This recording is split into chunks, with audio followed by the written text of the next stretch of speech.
बिस्मिल्लाहिर्रहमानिर्रहीम अस्सलाम वालेकुम। मैं हूं करामत मुगल और मेरे साथ हैं खालिद जमील साहब, एबीएन न्यूज़ के ब्यूरो चीफ हैं और सीनियर जर्नलिस्ट हैं। बहुत शुक्रिया खालिद साहब, आपके वक्त का खबरें बहुत ज़्यादा हैं और मेरे ख्याल में वीडियो भी तवील होने वाली है क्योंकि मैंने तैयारी बहुत की है।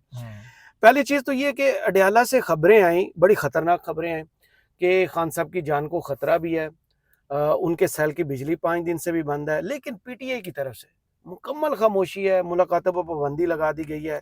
एक बंदा नहीं है जो उठे कहे तो इन्हें अदालत की दरख्वास्त तो की है, लेकिन एहतजाज जैसे करना चाहिए था, जैसे हमने शुरू में देखा कि खान साहब की जान को खतरा है, तो पीटीआई को यकजान होना चाहिए था।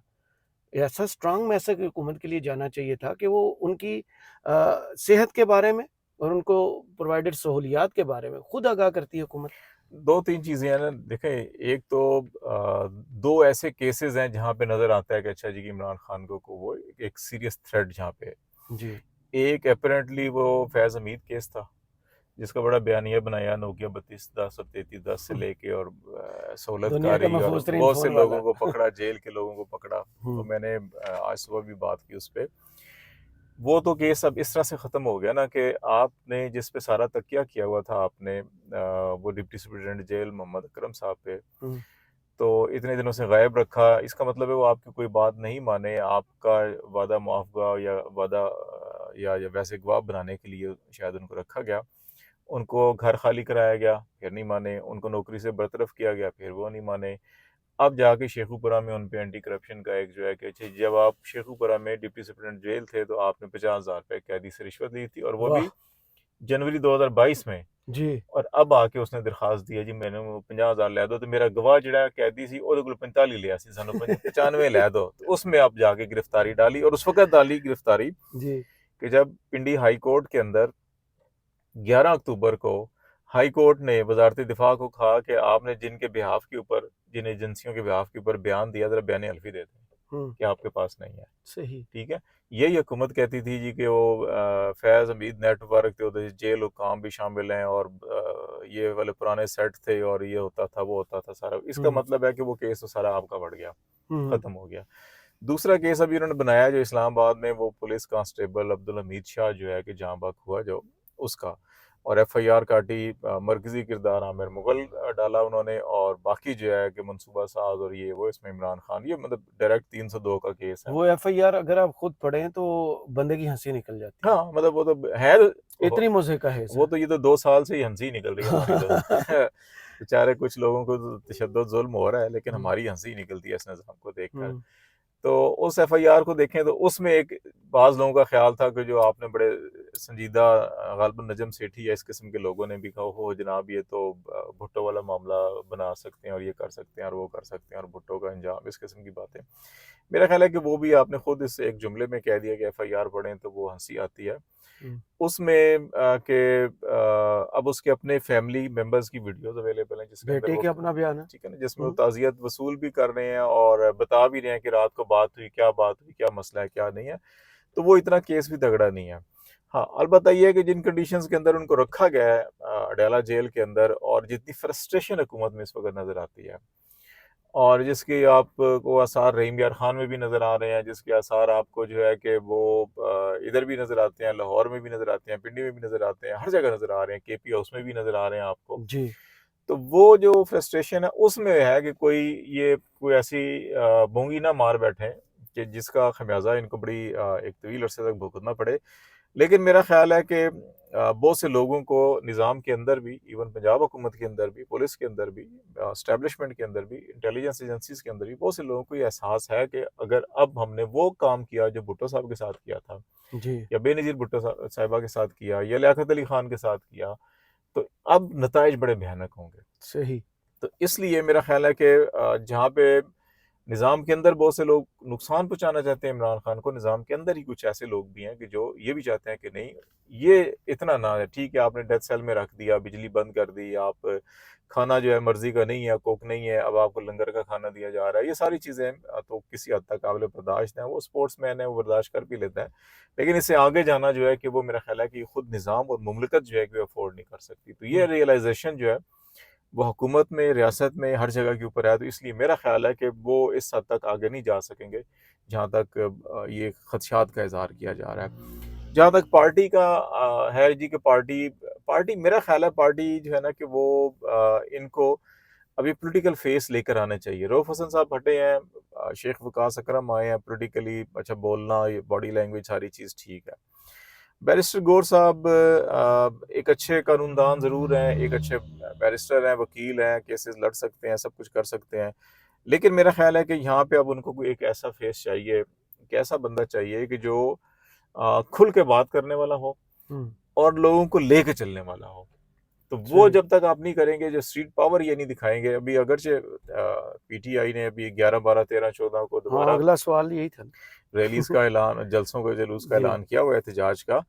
तो अब इसमें ये देखना, इसके ऊपर भी जो है कि सोशल मीडिया के ऊपर अनाउंसमेंट्स आ रही हैं पीटीआई ऑफिशियल या इमरान खान के अकाउंट्स के ऊपर से। पार्टी की अनाउंसमेंट किधर है? हाँ, किसी ने नहीं बोला अभी ठीक है ना, तक। पार्टी इसके ऊपर किधर बैठी हुई है? तो ये वो चीजें हैं जिनके ऊपर जो है कि मेरा ख्याल है कि जो कारकुन और इमरान खान का जो रिश्ता जितना मजबूत था वो और ज्यादा मजबूत होता जा रहा है।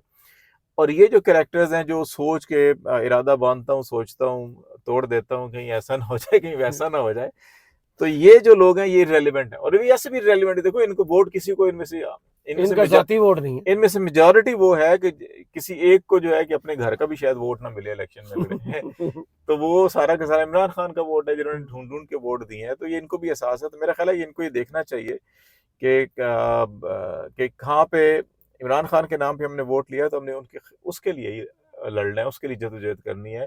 किसी और के साथ आपकी मीटिंग्स होती हैं, अंडरस्टैंडिंग होती हैं, ये तो बार बार धोखा, 70 साल से ये धोखा दे रहे हैं और कितने धोखे खाएंगे। मेरे ख्याल है इनको सही। धोखों से निकल के जरा रियलिटी, जमीनी हकायक देख के आगे बढ़ना चाहिए। आपने एहतजाज की बात की, हुकूमत प्रेस कॉन्फ्रेंस कर करके थक गई है कि डी चौक में ये हो गया, दावा बोल दिया गया, इंतशारी टोला है, जो मर्जी हो गया। फिर गंडापुर साहब वाली एपिसोड खत्म होने का नाम ही नहीं ले रही, उसकी क्लोजिंग ही नहीं आ रही।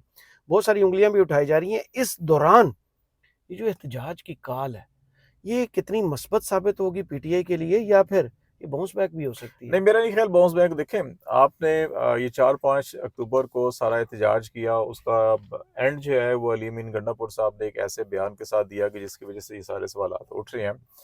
और उसके बाद अब आपकी अगर एससीओ कॉन्फ्रेंस आ रही है 15, 16, 17 को, और उसके बाद आप एकदम कहते हैं जी 18 से फिर हमने ये करना है, तो मेरा ख्याल है कि वो जो मोमेंटम है आपका वो टूट रहा है ना। उस मोमेंटम को बिल्ड करने के लिए कि आपने एक दिन जो है कि वो साहिवाल मुल्तान रखा, एक दिन आपने फैसलाबाद लाहौर रख दिया, एक दिन आपने गुजरांवाला मतलब सारे रीजन आप पंजाब के अंदर अपनी पार्टी को मुतहरिक कर रहे हैं कि आप 11 को, 12 को, 13 को, 14 को, आज 9 तारीख है ना, तो कल जी। आप करके आप आज अनाउंसमेंट होगी, कल परसों आपके पास प्लानिंग का टाइम है, आप परसों मैदान में होंगे, फिर आप 12 को होंगे, फिर आप 13 को होंगे, फिर आप 14 को होंगे। अच्छा चलें जी, हुकूमत को 3 दिन दे दिया, एससीओ कॉन्फ्रेंस है, मुल्क में अमन रहना चाहिए, मेहमान आ रहे हैं, वो चले जाएंगे।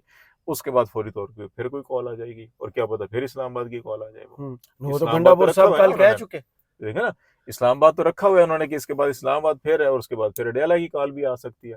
सही। तो ये चीजें जो है ये उन्होंने अपने कारकुनों को मुतहरिक रखने के लिए, ताकि वो मुतहरिक रहें। और फिर दोबारा जब इस्लामाबाद की कॉल, मेरा ख्याल है अब दोबारा जब इस्लामाबाद की कॉल आएगी ना, तो फाइनल अब कॉल होगी। अब जो है कि लोग वो मोटरवे पे नहीं रुकेंगे, सही। अब वो आके रुकेंगे इधर 0 पॉइंट पास। हम्म।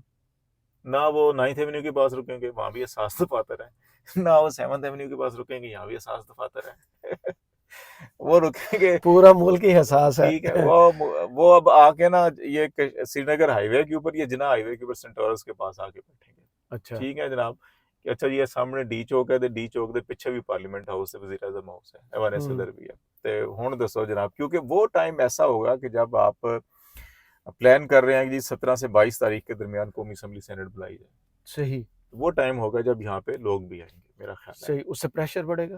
डेफिनेटली अभी देखे ना, अभी यहाँ पे इस्लामाबाद में हर दूसरा जो सरकारी मुंह है वो ये कह रहा था जी कि ये 10-12 से पहले पहले जो है कि इजलास होंगे, तरमीमें हो जाएंगी, 3-4 वो फैसला आ जाएगा, अगले 1-5-7 दिनों के अंदर जी इजलास विलास कर आगे सारा काम निबेड़ेंगे। तो वो तो अपना 10 तारीख तक हर काम निबेड़ने के लिए बैठे थे। तो वो जो 2 दिन यहाँ पे 4-5 को ये प्रेशर क्रिएट हुआ, 4-5-6 को, तो उसने इनको देखो ना, हमने तो नहीं फुटेजेस दिखाई चलाई किसी ने भी मीडिया के ऊपर, लेकिन वो जो हेलीकॉप्टर में साहब बैठ के पूरा राउंड लगा रहे थे, वो आपका मोहसिन नकवी साहब। आपका वो इस्लामाबाद का राउंड लगा, नहीं नहीं, वो जी। मोटरवे का राउंड लगाते थे जाके, जब अच्छा। उनकी आंखें फट जाती थी ना, ऊपर से देखते थे अच्छा ये सिरा इसका इधर है, टेल उधर है, हम्म। तो वो तो पसीने आने लग जाते सी। हेलीकॉप्टर था ना, वो एसी भी कम नहीं करता सी फिर उस टाइम।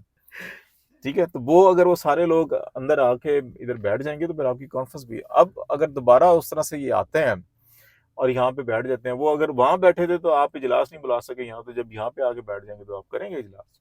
सही। आज बात भी हुई पीटीआई की लीडरशिप में, और मुलाकात भी एक दो ही मैंने आपको वीडियो से पहले बताया। वो कहते हैं कि इस धरने का जो नतीजा है, जो रिजल्ट हमें मिला है, वो है कि आईनी तरमीम रुक गई है। लेकिन जो खबरें इस्लामाबाद से इस वक्त भी आ रही हैं, पीटीआई की मुलाकात जारी है मौलाना फजल रहमान से, तो आईनी तरमीम टली तो नहीं है। देखें, ये टली नहीं है।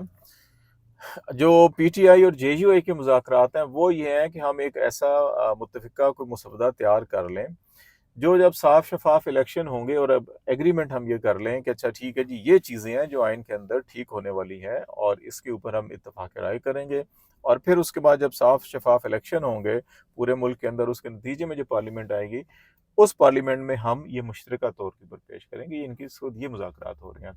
मौलाना साहब मुमकिन है ये ख्याल कर रहे हों कि अच्छा ठीक है, अगर ये अक्टूबर नवंबर दिसंबर में अगर कोई ऐसे तो हो जाता है कि बाकी सारी जो है पार्टियां भी इत्तेफाक कर लें तो हम कर लिया जाए, लेकिन पीटीआई जो है कि वो ये समझती है और जेयूआई खुद भी इस वक्त तक ये समझती है कि ये गैर नुमाइंदा पार्लियामान है। हाँ बिल्कुल, ठीक है, जाली पार्लियामेंट कहा ये गया। गैर नुमाइंदा पार्लियामान है, और इतना बड़ा आईनी स्ट्रक्चर अगर आप बदल रहे हैं तो फिर आप गैर नुमाइंदा पार्लियामान के अंदर ना लेकर जाएं इसको, इसको फिर असल पार्लियामान के पास जाना चाहिए। ये जो सोच है, ये सोच आगे लेके जाएगी मामला को। और दूसरा, आप ख्वाजा आसिफ साहब हों, बिलावल भुट्टो साहब हों, ख्वाजा बिलावल जरदारी भुट्टो वैसे पूरा हम्म। नाम लेना चाहिए क्योंकि भुट्टोइज्म तो है ही नहीं है, जरदारीइज्म ज्यादा है। जी। तो उनके अगर आप बयान देखें तो वो तो वैसे ही 25 अक्टूबर के बाद कहते हैं सियासी मौत हमारी शुरू हो जानी है अगर हाँ, हम ये ना कर सके वो तो। डिटेल से अलग वीडियो में करता हूँ आपके साथ। ठीक है। दूसरी जानब इस आईनी मुसवदे को जो पहले ड्राफ्ट आया था, वो देख के कान खड़े हो गए थे, धुआं निकलना शुरू हो गया, ये बहुत खतरनाक काम है।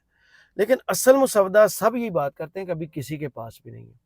इसी के लिए आज मुस्तफा नवाज खोखर ने एक पटिशन दायर किया, जिस पर कल से समाअत शुरू होगी, कि पब्लिक किया जाए वो आईनी मुसवदा।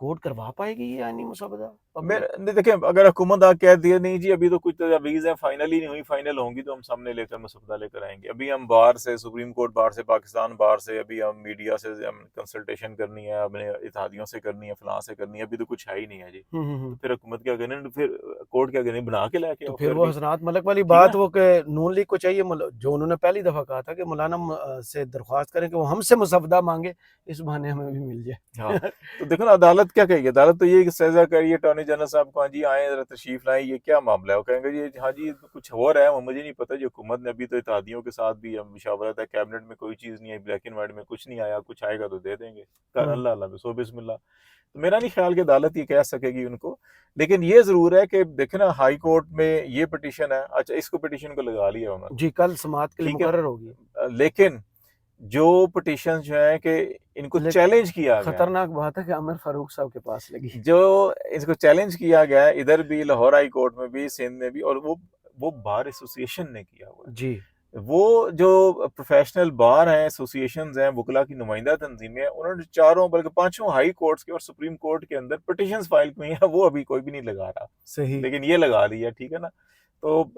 लेकिन ये हुआ जरूर है, प्रेशर इतना बन गया है कि अब जो है कि पाकिस्तान बार और सुप्रीम कोर्ट बार जो है वो भी सोच रही है कि अच्छा है तो सारियां नीचे सारे फारे हो गए, नसीहत कर ले की करिए, अब इलेक्शन होने जा रहे हैं आगे इनके सुप्रीम कोर्ट हाँ बार के भी, बिल्कुल।